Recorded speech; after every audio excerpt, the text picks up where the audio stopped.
¿Qué tal? ¿Cómo les va? Muy buenos días.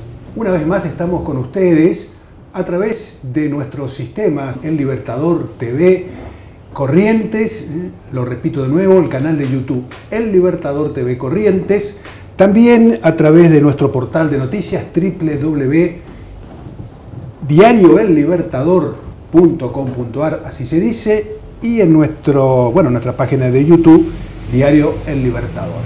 Las tres alternativas que usted tiene para vernos, para escucharnos, para seguir este espacio que se llama Diálogo Abierto.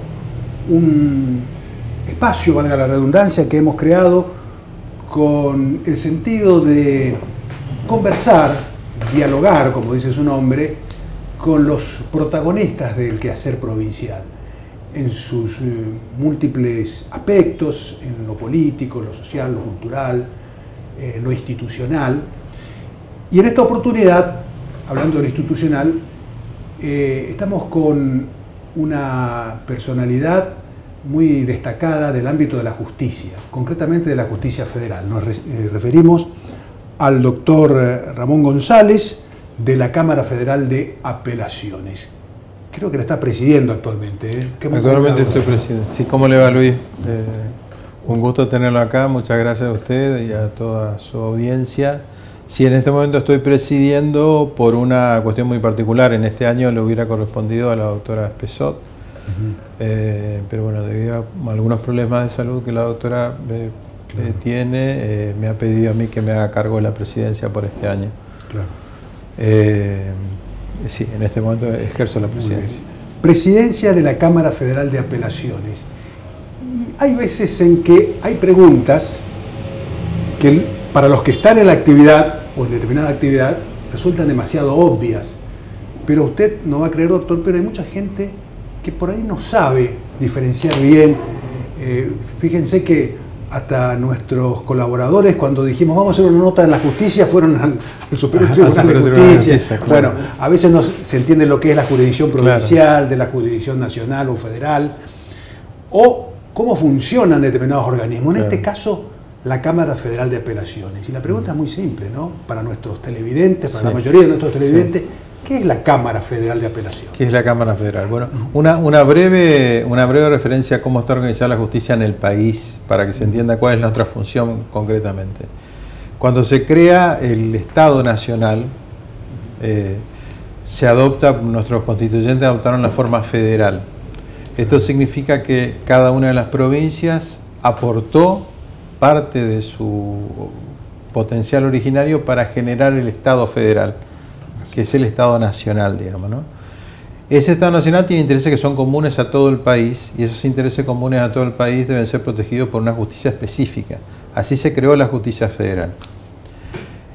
Nuestra función, concretamente como Cámara Federal, son básicamente dos: funciones judiciales propiamente o jurisdiccionales. Nosotros somos un tribunal que revisa las decisiones de los jueces federales de nuestra jurisdicción provincial. Y la segunda tarea que tenemos es una tarea de tipo administrativa que se le llama superintendencia, que significa la tarea del control de todo lo que tenga que ver con las cuestiones administrativas de designación de personal, habilitación de juzgados, el mantenimiento de la infraestructura, todo lo que sea la administración de los tribunales federales, porque dada la distancia, la Corte y el Consejo de la Magistratura, que son los dos organismos que tienen a su cargo, digamos, la parte de la administración de todo el Poder Judicial Federal, nos delegan las cámaras federales esa tarea. Claro. Muy bien, en la semana pasada, si mal no recuerdo, hubo un hecho que para mí es una buena noticia, no sé si usted la verá así, supongo que sí, que es la inauguración o habilitación, no sé cuál es el término adecuado, de un nuevo juzgado federal en la ciudad de Goya. Exactamente. Se va a inaugurar y ya se ha dispuesto la habilitación, porque la habilitación la dispone la Corte Suprema de Justicia de la Nación. Se ha dispuesto la habilitación del Juzgado Federal de Goya, que va a entrar a funcionar a partir del día jueves 4 de octubre de este año. lo que vamos a realizar el día miércoles a las 11 de la mañana. Claro. Es un acto inaugural de la inauguración del edificio, con presencia de funcionarios del Consejo de la Magistratura, consejero del Consejo de la Magistratura, el señor gobernador también va a estar presente, y autoridades de la justicia federal, también con invitados y de autoridades locales, para bueno, presentar en cierto modo en sociedad este nuevo juzgado que empieza a funcionar en la provincia, en la ciudad de Goya.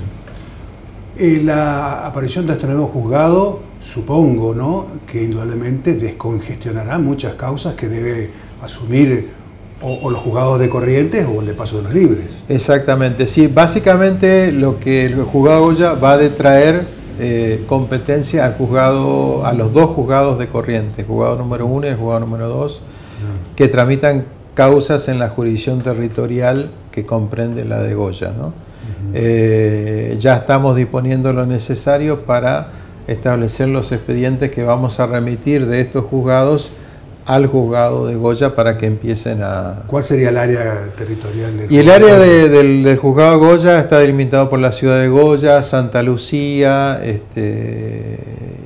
Bellavista, Lavalle, una parte de la jurisdicción que tendría, que tienen actualmente los juzgados de Corrientes, de Capital. Ahora, allí, al frente de ese juzgado, ha sido designada la doctora Cristina Poser Penso. Exactamente. Que está subrogando también en el Paso de los Libres. ¿Cómo quedaría está la situación subrogando Paso de los Libres? Bueno, la doctora Poser Penso está subrogando Paso de los Libres por una disposición del Consejo de la Magistratura, que hasta la nueva ley de subrogancia que se sancionó hace muy poco, era el órgano competente para designar los jueces subrogantes. A partir de la última reforma que se hizo, la competencia recae nuevamente en las cámaras, como era antiguamente. De manera que la doctora va a continuar en esas funciones hasta el 31 de noviembre de este año, que es la fecha de la resolución del Consejo de la Magistratura que la designa como subrogante en ese juzgado. De manera que va a estar atendiendo, digamos, ambas jurisdicciones hasta esa fecha, y luego la Cámara tendrá que tomar una decisión si mantiene a la subrogante o si se designa otro subrogante, o si eventualmente el Senado aprueba el pliego y se designa al titular, ¿no?, que sería lo ideal. Claro, claro, señor. Claro. Bueno, digamos que la doctora Cristina Poser, que dicho sea de paso, le digo en la teleaudiencia, fue colega nuestra. Sí, nos comentó. Estudiantiles de Derecho. Sí. Bueno, es una jueza joven y con mucho dinamismo. Y puede ocupar, hacer casi un doble trabajo, ¿no? Sí. Pero uno se pregunta, ¿no?, la situación en el juzgado de Paso de los Libres, la verdad que ya arrastra desde hace mucho tiempo una suerte de cefalía, por decirlo así. Es una situación de cefalía, tal cual. Desde la renuncia a su último titular, que fue el doctor Juan Ángel Oliva, el juzgado de Paso de los Libres no ha tenido un juzgado titular, un juez titular, perdón, lo cual genera una serie de dificultades porque es un juzgado de frontera. Claro. Es la segunda aduana del país, tiene jurisdicción sobre la zona económicamente más activa de la provincia, con lo cual la AFIP, DGI y demás tienen mucho trabajo en ese juzgado, así que es imperiosa la necesidad de que se cubra. Ya lo creo que sí. Bueno, doctor, no sé si usted puede darnos una mirada, obviamente usted tiene una responsabilidad institucional que tal vez limita en algo su opinión, pero es muy habitual ver esta relación entre justicia y política, ¿no? O mejor dicho, la justicia como institución de última instancia para entender en cuestiones que atañen mucho a la vida política, los casos de corrupción, los famosos cuadernos. Hay jueces como el doctor Bonadío, cuya actividad no aparece en las páginas policiales donde uno supondría que los hechos delictivos deben aparecer, sino en las páginas políticas, ¿no? Siempre fue así, de que la justicia ha tenido que dirimir cuestiones de índole política o que tienen un color político, o usted en su larga trayectoria ve que en los últimos años esto se ha acentuado particularmente. Bueno, la pregunta es particularmente interesante. Yo creo que hay que distinguir dos cuestiones, ¿no? Una cuestión tiene que ver con la relativa a si la justicia está politizada o si la política dirime sus conflictos en el ámbito de la justicia. Claro. Y probablemente haya elementos comunes de cada una de las cosas en distinta medida. Por un lado hay que aclarar que hay causas que son las denominadas de corrupción, que tienen que ver con delitos contra la administración pública, que son delitos. Esos delitos deben ser investigados sin duda alguna y deben ser sancionados. Lo que ocurre es que muchas veces adquieren una trascendencia particular por los sujetos que aparecen involucrados. Por ejemplo, hay hechos de corrupción donde está involucrado un expresidente, donde están involucrados funcionarios del gobierno anterior, claro. Y entonces eso necesariamente tiñe de un tinte político todo. Lo que no significa, obviamente, ¿no es cierto?, de que toda la actuación de la justicia en ese sentido se mueva políticamente. Pero sin duda que hay mayores o menores impulsos según también el régimen político que en ese momento esté. Es decir, la justicia, en ese medida, los jueces, para ser más preciso, ¿no?, o algunos jueces, particularmente los de Comodoro Pi, son particularmente sensibles a los cambios políticos y uno ve que se mueven en alguna medida en esa dirección. Claro. Por eso es que uno tiene la impresión por ahí de que causas que estaban dormidas durante 8 años de repente adquieren un impulso súbito cuando los tiempos políticos cambian y de repente parecieran congelarse cuando las cosas van cambiando. Pero bueno, eso un poco habla de la necesidad de crear instituciones mucho más sólidas, ¿no?, para garantizar verdaderamente que los jueces sean independientes, porque en realidad cuando esto realmente funcione, como la sociedad probablemente nos pida, la justicia tendría que investigar los hechos en el momento que ocurran y resolverlos de manera rápida, y no que tengamos que esperar tantos tiempos y que después de 20 años vayan a juicio causas en donde ya el juicio histórico inclusive ya pudo haber pasado, ¿no? Claro, exactamente. Muy bien, estamos dialogando con el presidente de la Cámara Federal de Apelaciones de Corrientes, el doctor Ramón Luis González. En este momento vamos a hacer una breve pausa para que ustedes tomen un pequeño descanso, hagan alguna cosa ahí en su hogar o en su oficina, donde estén, y luego, enseguida, en instantes, volvemos en la segunda y última parte de este diálogo con el presidente de la Cámara Federal de Apelaciones de Corrientes.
En segunda parte entonces de este diálogo con el presidente de la Cámara Federal de Apelaciones, el doctor Ramón González, usted sabe que nos puede seguir en nuestro portal de noticias www.diarioellibertador.com.ar o en Facebook Diario El Libertador. También en nuestro canal de YouTube El Libertador TV Corrientes. Recién hablábamos fuera del aire con el doctor González de una temática que está instalada en la realidad política y judicial de Corrientes, podríamos decir, que es la necesidad de la reforma de su Código de Procedimiento Penal.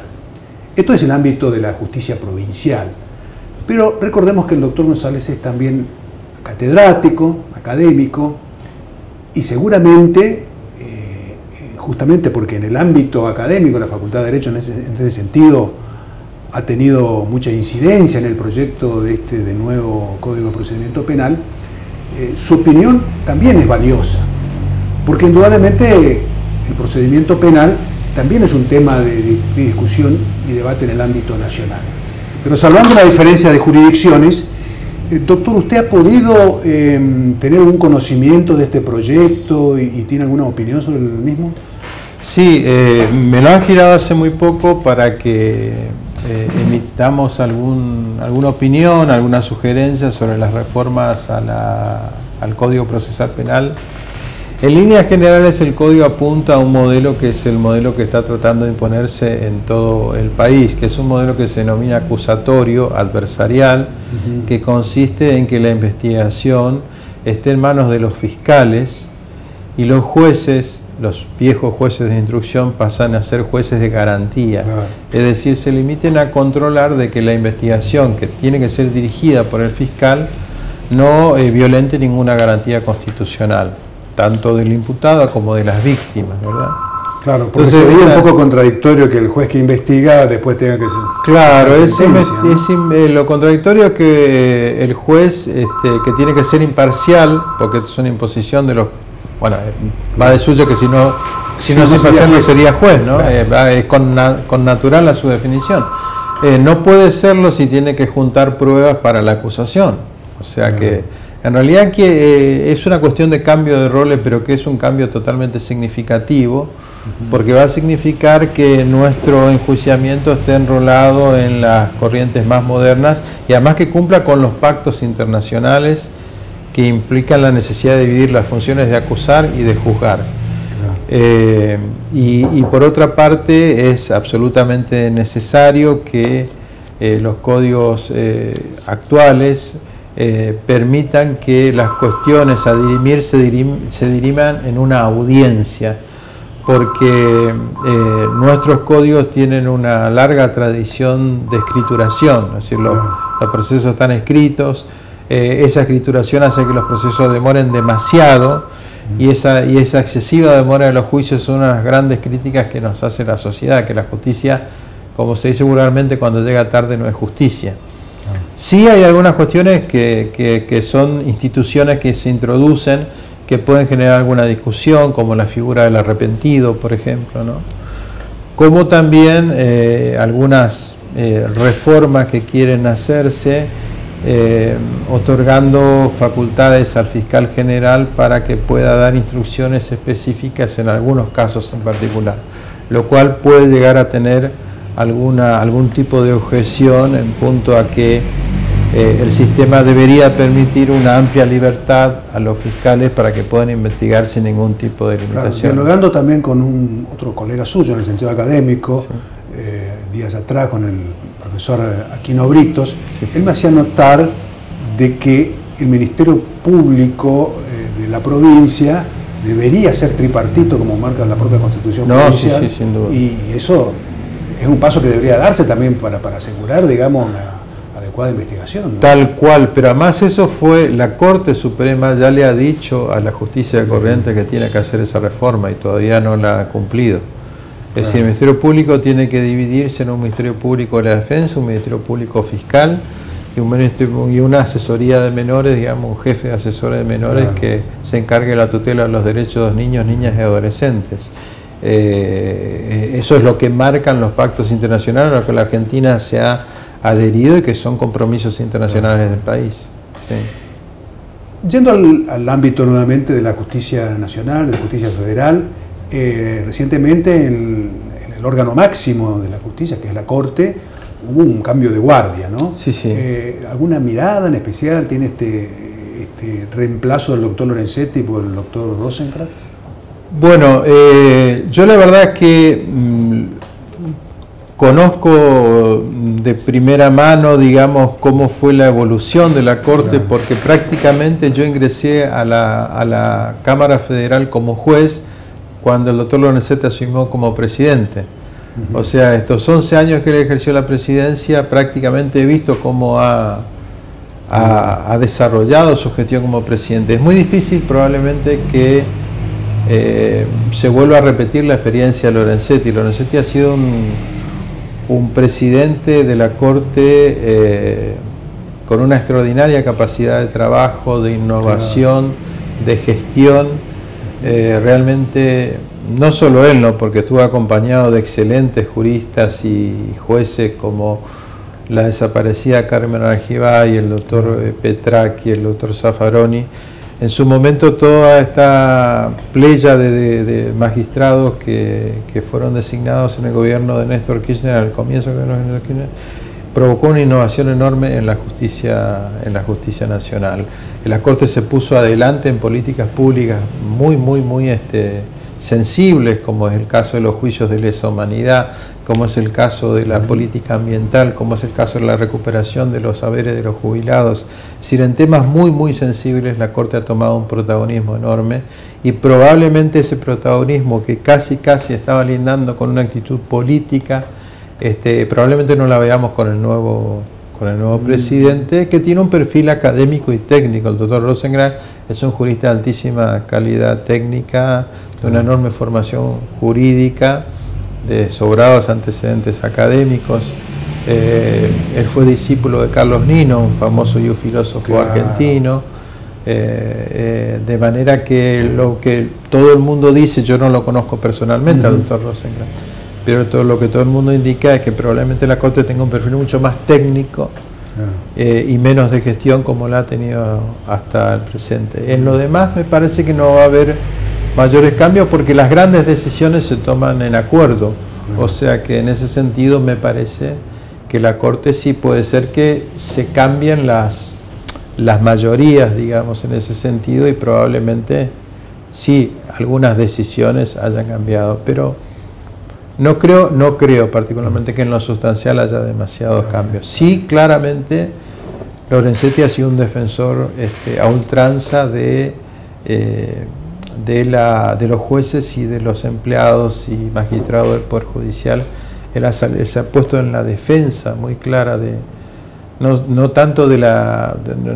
solo de la integridad de los jueces, de la defensa de los ingresos de los jueces, del mantenimiento de cierta calidad, digamos, de la actividad judicial, que me parece que eso sí sería bueno que lo pueda continuar el nuevo presidente, ¿verdad? Y en esa materia usted habló de la palabra ingreso, ¿no? Es una palabra que tan vigente, ¿no?, para toda la sociedad últimamente. Todo este contexto económico, financiero tan difícil, ¿cómo afecta a la justicia en cuanto a sus recursos materiales, humanos? Sin duda nos va a afectar, y mucho. Por ejemplo, ya se está hablando en este momento, prácticamente casi lo dan como un hecho, de que va a haber una reforma a la ley jubilatoria.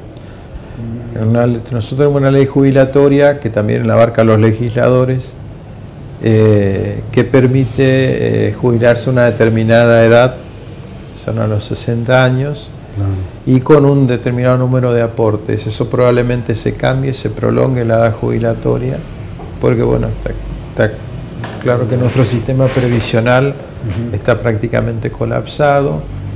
Entonces, seguramente en ese sentido va a haber reformas, como también en los aportes que tengamos que hacer para eso. Después el otro tema, obviamente muy sensible, es el tema de ganancias, ¿no? Del cobro de ganancias. Lo que probablemente por ahí la gente no entiende es que en relación a los jueces, ¿no? Claro. Si deben o no pagar exacto, ganancias, ¿no? el tema en relación a los jueces particularmente, el tema es que un impuesto que no se le venía cobrando, pero que ahora se le cobre, le va a significar una disminución de los ingresos. Eso es obvio, pero esa disminución de los ingresos, en el caso de los jueces, tiene un amparo constitucional, tiene una garantía de la Constitución, que se llama la garantía de la integridad, digamos, de sus salarios. Los jueces no pueden tener una reducción de sus saberes jubilatorios, pero no por un privilegio, sino que es una garantía que tiene no solo el juez, sino la sociedad en general, de que ese juez, de esa manera, se va a dedicar exclusivamente a su actividad como juez y no tiene que andar, digamos, procurando un ingreso extra, lo cual podría ponerlo en riesgo de algún tipo de actividad de corrupción, ¿verdad? Entonces, tiene ese sentido, ¿no es cierto?, el tema de la intangibilidad de los salarios. La intangibilidad de los salarios de los jueces es una garantía que los jueces cobran lo suficiente como para vivir dignamente y de esa manera ocuparse de la tarea judicial. Exactamente. Muy bien, y volviendo hacia las preguntas, digamos, elementales, ¿no?, que nos hacemos todos y que se hace en la sociedad. Usted preside la Cámara Federal de Apelaciones, pero existe, creo que en este mismo predio incluso, un Tribunal Oral Federal. Correcto. ¿Cuál es la diferencia entre ambos organismos? Bien, nosotros como Cámara Federal lo que hacemos es revisamos lo que hacen los jueces federales en la etapa de investigación, claro, lo que se denomina vulgarmente la instrucción, pero que en los códigos modernos se llama la etapa penal preparatoria o investigación penal preparatoria. Esa es nuestra función. Pero una vez que nosotros revisamos y que consideremos que el proceso es correcto, que está todo en orden, pasa una segunda etapa, una segunda fase, y en esa fase ya se va al juicio propiamente dicho, que es recolectada toda la investigación. Si se considera que hay mérito, eso lo va a decidir el fiscal, se lleva la causa a juicio y en el juicio se va a decidir si la persona es en definitiva culpable o inocente. Ese es el verdadero juicio del que habla la Constitución. Los tribunales de ese juicio son los tribunales orales, que funcionan aquí en el mismo edificio, pero que son dos órganos totalmente diferentes. Integrado por otros jueces. Por otros jueces. En el caso del Tribunal Oral de Corrientes, está integrado por el doctor Víctor Alonso, la doctora Lucrecia Badaró y el doctor Fermín Ceroleni. Ellos son los tres jueces del Tribunal Oral. Y ellos tienen como órgano superior a la Cámara Federal de Casación Penal. Nosotros, en cambio, el único órgano superior que tenemos es la Corte Suprema de Justicia de la Nación. Claro, perfectamente entendido. Bueno, en su larga trayectoria como juez, o particularmente como integrante de la Cámara Federal, no sé, ¿recuerda algún caso resonante que le haya tocado actuar, algo que usted considera que haya tenido mayor impacto en la sociedad de Corrientes?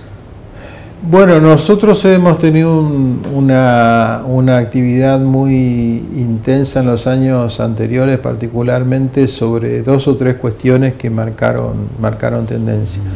Uno es en lo relativo a la aceleración de los juicios de lesa humanidad.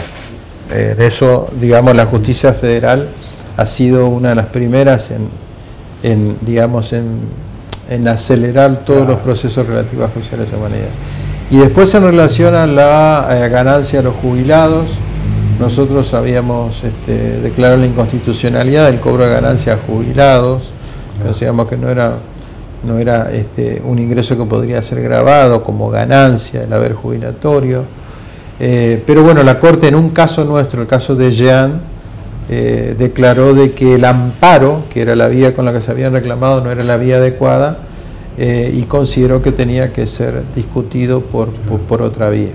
Pero en el sentido, nuestra Cámara fue una Cámara en el sentido pionera. Y sí, esos fueron los casos, digamos, quizá más razonables. Y después, obviamente, las causas en los últimos años, las causas de de estupefacientes, claro, particularmente todas las referidas a las bandas que operaban exactamente, las bandas que operaban en Itatí, que bueno, por una solicitud del juez Torres se fueron remitiendo esas causas a la jurisdicción de la justicia, claro, de la ciudad de Buenos Aires. Así es, una causa muy resonante fue eso. Muy resonante, sí. Bueno, finalmente vamos llegando a la parte final de nuestra entrevista y queremos incurrir en un área también interesante. Es una actividad que a los jueces sí se les permite realizar, que es la docencia, ¿no? Sí, porque vaya si tienen mucho para transmitir a los jóvenes, claro, que se inclinan por el derecho. Y en ese campo, además de la docencia, sabemos que también ha incursionado en el campo del tratado, ¿no? de la escritura, digamos, sí, de muchos de estos materiales. Cuéntenos así qué experiencia o qué importancia tiene para usted esta experiencia en la docencia y también en volcar en el libro incluso esas enseñanzas que transmite a los jóvenes. Bien, yo creo que en ese sentido me siento un privilegiado, ¿no? Porque poder enseñar lo que uno hace a diario, poder transmitirle a los jóvenes la experiencia de la labor judicial y luego poder volcar esa tarea a su vez en un libro, es una de las mayores satisfacciones que uno puede tener. Por ejemplo, el primer libro que yo publiqué, que se llama Responsabilidad Penal de las Personas Jurídicas, lo publiqué, fue mi tesis doctoral en el año 2006, yo defendí mi tesis doctoral, 2013 la publiqué al libro. Cuando yo hice esa investigación para acceder a mi título de doctor, el tema parecía totalmente exótico, era como una responsabilidad penal de los robots, hoy por ejemplo, una cosa así. Y hoy vemos que esa idea está totalmente expandida, hasta el Código Procesal Penal de la provincia contempla un procedimiento para las personas jurídicas. De manera que eso a mí me da una enorme satisfacción. Pero sobre todo porque la tesis surgió a partir de un caso judicial que yo tuve en la Cámara Federal. Cuando venían empresas, exportadores e importadoras de pasajeros libres, sancionadas con pena de contrabando. Y yo me preguntaba, ¿cómo pueden sancionar a las empresas si los responsables son las personas? Ese caso judicial, que fue un caso bastante resonado acá en la jurisdicción, me generó a mí la inquietud y fue el acicate para que yo pudiera escribir mi tesis doctoral. Que en ese momento, cuando yo la defendí, todos me miraban con cara extraña, como diciendo, ¿de qué me viene a hablar esta persona? Y hoy, bueno, hoy es un tema que está bastante difundido, generalizado, ¿no? Claro. Bastante generalizado. Claro. Así que es una satisfacción. Extraordinario.